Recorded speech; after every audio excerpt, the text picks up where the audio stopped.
Yang lalu tanggal 22 Agustus 2022. Saya ulang ya, tanggal 22 Agustus 2022 pergilah dia ke rumah daripada kakaknya perempuan ini.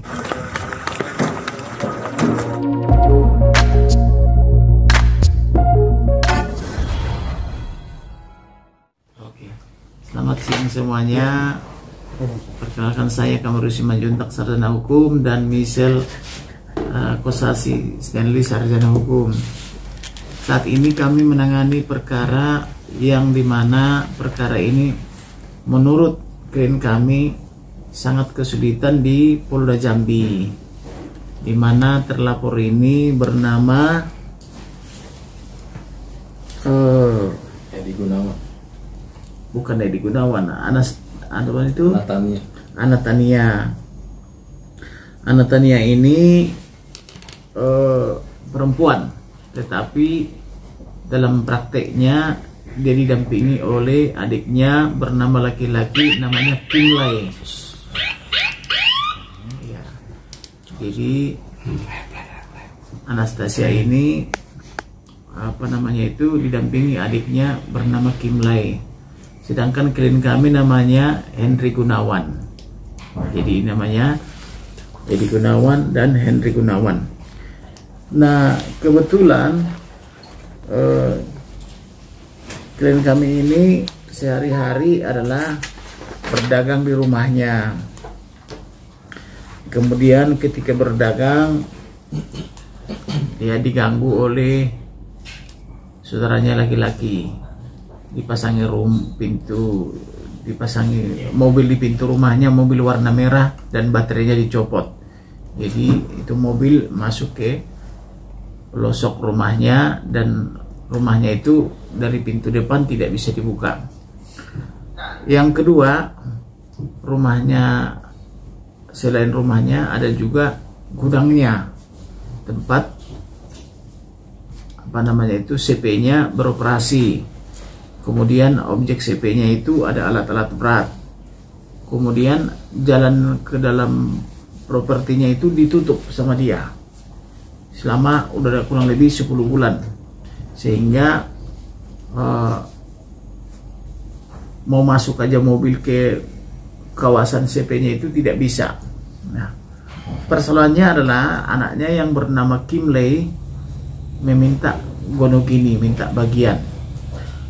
Nah, menurut klien kami, sewaktu almarhum ayah mereka bernama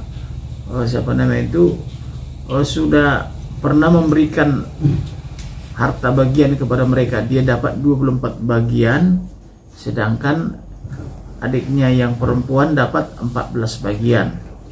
Jadi menurut mereka tidak etis lagi kalau dibagi lagi bagian gitu loh. Jadi mau bagian yang mana lagi, haknya dia. Kemudian ada juga rumah di Singapura dicicil oleh adiknya ini, belum lunas dan akan lunas tahun ini. Nah, kemudian rumah daripada klien kami yang di Singapura ini diklaim oleh adiknya nomor 2 dan nomor 1 bahwa mereka juga harus ikut membagi kurang lebih nilai rumah ini 20 miliar. Nah, sedangkan di sisi lain ada juga tagihan daripada Henry Gunawan kepada perempuan ini, kakaknya yang perempuan, senilai 18 miliar.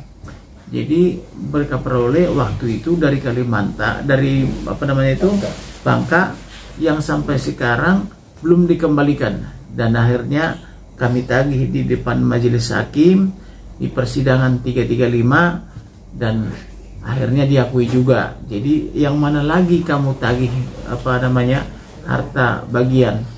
Nah, kemudian di persidangan juga kami tanyakan juga, harta yang mana lagi kamu minta?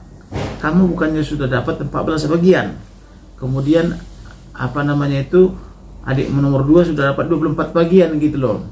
Nah, kemudian dia bengong-bengong. Pertama dia bilang, saya tidak ada terima. Tidak, mengaku dia tidak terima. Oke, kalau kamu mengatakan tidak menerima, saya bisa buktikan, saya bacakan sekarang berikut unsur-unsurnya bagaimana. Contoh, rumah di jalan ini gitu, misalnya di jalan Sudirman atau di jalan apa namanya itu, jalan tertentu, akhirnya diakui bahwa dia telah menerima bagiannya.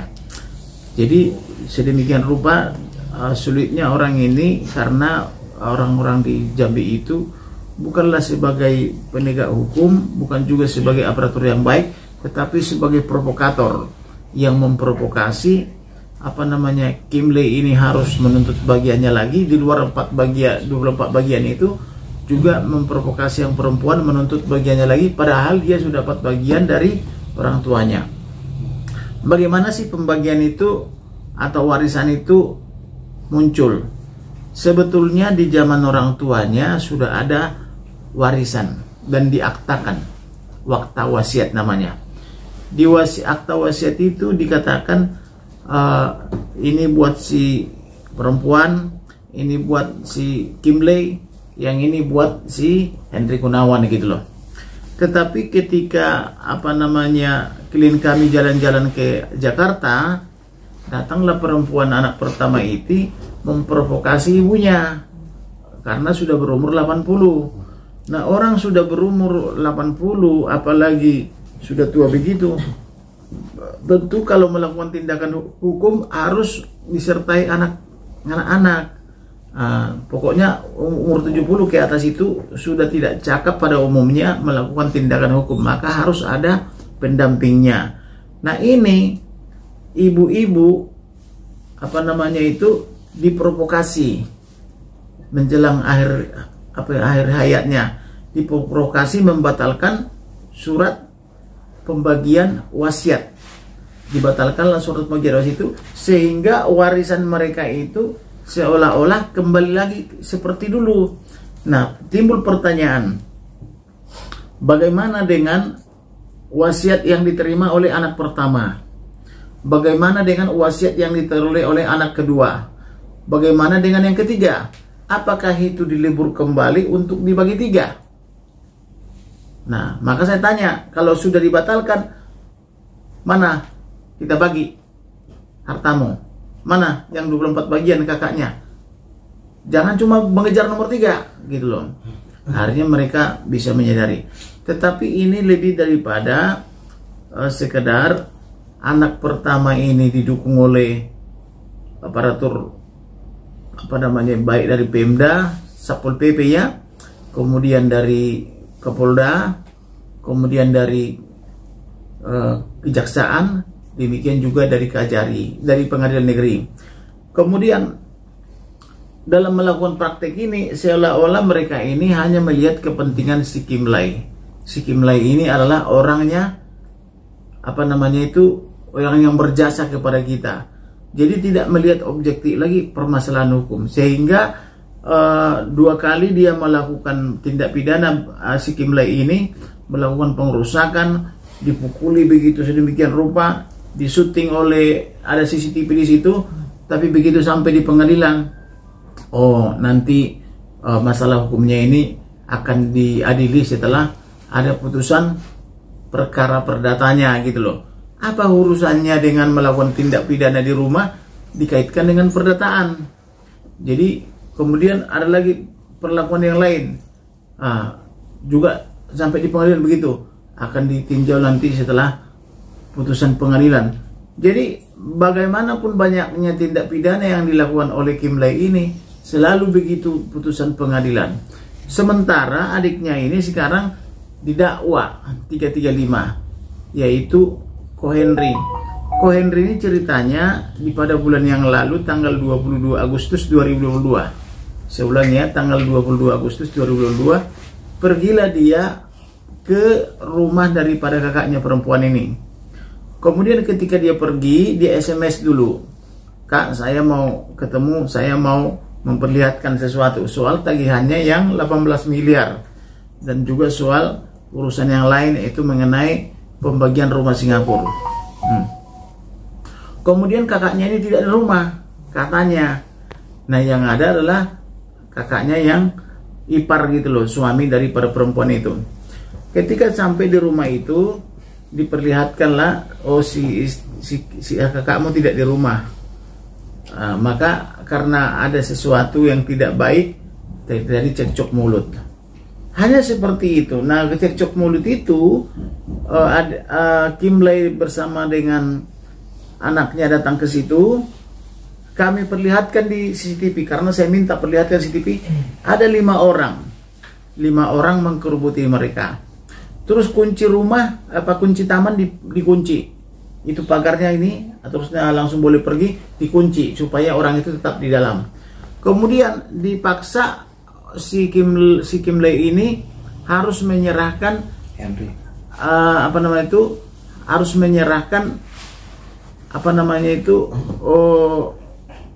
pisau atau golok itu, karena anaknya si Henry ini membawa golok gitu loh. Nah kebetulan golok ini sebelum mereka ke situ tentu mereka dari gudang dulu gitu. Jadi di gudang itu karena segala sesuatu memerlukan golok, tentu dibawa golok. Nah ketika dia terpojok, dia berusaha itu mengambil goloknya tapi tidak sempat. Nah kemudian orang itu menyerobot, memaksa anak ini harus menyerahkan goloknya. Nah timbul pertanyaan, sedangkan si Bapak Henry tidak membawa golok, hanya membawa catatan-catatan, gitu ya. Anaknya membawa golok, tapi langsung diamankan oleh security yang dikoordinir oleh istrinya. Lalu kenapa yang menjadi tersangka adalah adiknya, bukan yang membawa golok? Kenapa tersangkanya adalah adiknya? Nah, itulah pertanyaan kami. Antara tersangka dengan korban tidak ketemu. Nah, kok bisa adiknya ini bikin laporan 335? Ngerti gak? Jadi adiknya ini tidak bertemu dengan kakaknya ini tidak bertemu dengan adiknya. Tidak berada di tempat itu. Tidak berada di tempat. Kok bisa dia ketakutan dan bikin laporan 335? Paham nggak? Nah, jadi si kakaknya tidak ketemu adiknya, dibikin laporan 335, sedangkan yang bertemu dia adalah kakak iparnya, security ada 5 orang, dan semua 5 orang itu mengerubuni mobilnya, memaksa harus menyerahkan senjatanya, kalau enggak kunci pagar tidak dibuka karena golok itu masih di mobil gitu loh. Nah akhirnya kemudian dibilang itu diserahkan golok itu, kemudian pintu baru dibuka. Nah kemudian kejadian tanggal 22 Agustus 2022, lapor tanggal 25 Agustus 2022. Kenapa butuh waktu 3 hari baru melapor? Artinya dalam 3 hari inilah masuklah pengaruh adiknya si Kimley ini, karena sudah 2 kali dilaporkan ke polisi. Nah 2 kali dilaporkan ke polisi, disitulah dia memprovokasi adiknya, seolah-olah mereka belum dapat harta bagian, lalu meminta bagian harta. Dan kemudian si Kimley ini telah berulang kali mendapat pertambahan, misalnya pinjam dulu dek alat-alatnya, alat berat gitu, dia mengatakan dipinjam, tidak dikembalikan. Kemudian pinjam dulu mobilnya dek, dikasih, tidak dikembalikan. Nah kemudian kakaknya ini adiknya ini memohon supaya dikembalikan sampai 3 kali surat, tapi dia diam saja gitu loh.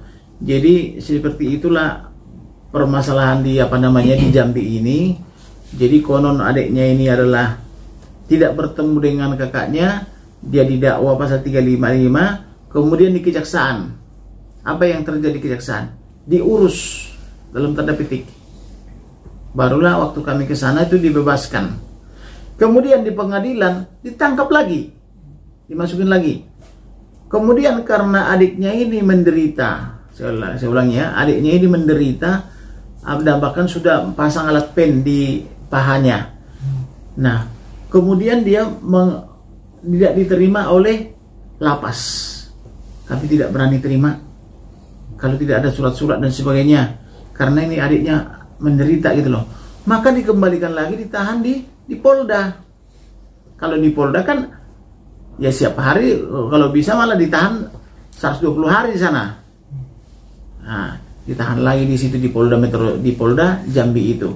Lah maka kami tanya, kok sudah dari Polda ke jaksa pengadilan, kok dikembalikan lagi ke Polda?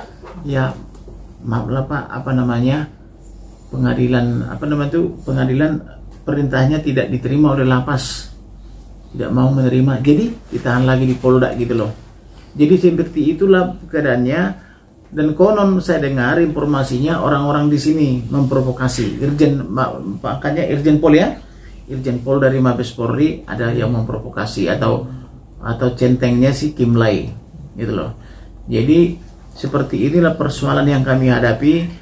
Maka kami merilis nih di Polda Jambi agar tidak seperti itu ke depan. Tahu apa namanya terjadi? Rilisnya ini diminta dengan harga yang sangat mahal. Saya tidak usah sebutkan nama TV-TV-nya. Satu orang minta puluhan juta. Konon 20 sampai 27,5 juta kali 4 orang. Untuk menutupi berita? Enggak, untuk mengekspos beritanya. Jadi sampai sekarang beritanya masih belum dipublikasi. Jadi oleh karena itu, karena kami mendapat berita ini sangat mengerikan, datanglah ke sini istrinya. Tolonglah Pak, gantilah pengacara kami, tidak sanggup gitu loh. Pengacaranya saya lihat gelar doktor, SHMH. Bagaimana ini gelar doktor tidak sanggup? Masa sih begitu? Akhirnya kami turunlah ke sana, kami suratilah Kejaksaan Negeri sampai dengan Kejaksaan Tinggi, Kejaksaan Agung. Kami suratilah Kapolda sampai dengan Dirtipidum, Kabareskrim, Kapolri, Wakapolri. Kemudian juga kami suratilah Majelis Hakim, Ketua Pengadilan Negeri. Ternyata Ketua Pengadilan Negeri yang menyidang perkara ini. Kemudian kami surati Ketua Pengadilan Tinggi sampai ke dengan Jaksa Agung, kemudian dengan Hakim Pengawas atau Mahkamah Konstitusi, dan kemudian juru bicara Mahkamah Agung, supaya semua orang ini melihat bagaimana terdakwa tidak bertemu dengan korban atau dengan dengan kakaknya, tapi bisa 335 hanya karena provokasi daripada adiknya gitu loh. Nah, sedemikian rupa kami expose, dan sehingga bulan ini harapan kami ada perbaikan atau minggu ini kiranya. Kemudian kemarin teleponlah Bapak itu sore-sore dari Polda Metro, dari Polda Jambi. Pak, tolonglah kami Pak, mau sampai kapan ini? Saya sudah nggak kuat katanya, kaki saya sangat sakit. Nah, kemudian karena saya ditelepon, makanya saya hubungilah Ibu Mintarsi. Oke deh, yang kemarin saya lihat agaknya cakep-cakep itu orang, 20 orang itu. Ada nggak siapa koordinatornya gitu? Dikasih tahu lah koordinatornya, maka saya hubungi. Untuk itu kami expose hari ini. Saya minta supaya pengadilan di Indonesia tidak boleh lagi seperti itu. Kemudian terkait dengan Satpol PP. Sempat disegel gitu loh. Satpol PP pun ditegur oleh atasannya. Kok kamu ikut-ikutan di situ gitu loh. Nah, kemudian Satpol PP juga sudah dilaporkan kepada kepolisian. Nah, oleh karena itu harapan saya supaya ini diekspos beritanya, sehingga tidak lagi kesulitan-kesulitan yang sangat berarti bagi masyarakat Indonesia untuk mendapatkan kepastian hukum. Kira-kira lah demikian informasi saya. Harapan saya ini beritanya ditulis secara berimbang, dan sore ini sudah bisa kami berikan kepada klien. Selebihnya ditambahkan oleh Michelle gitu.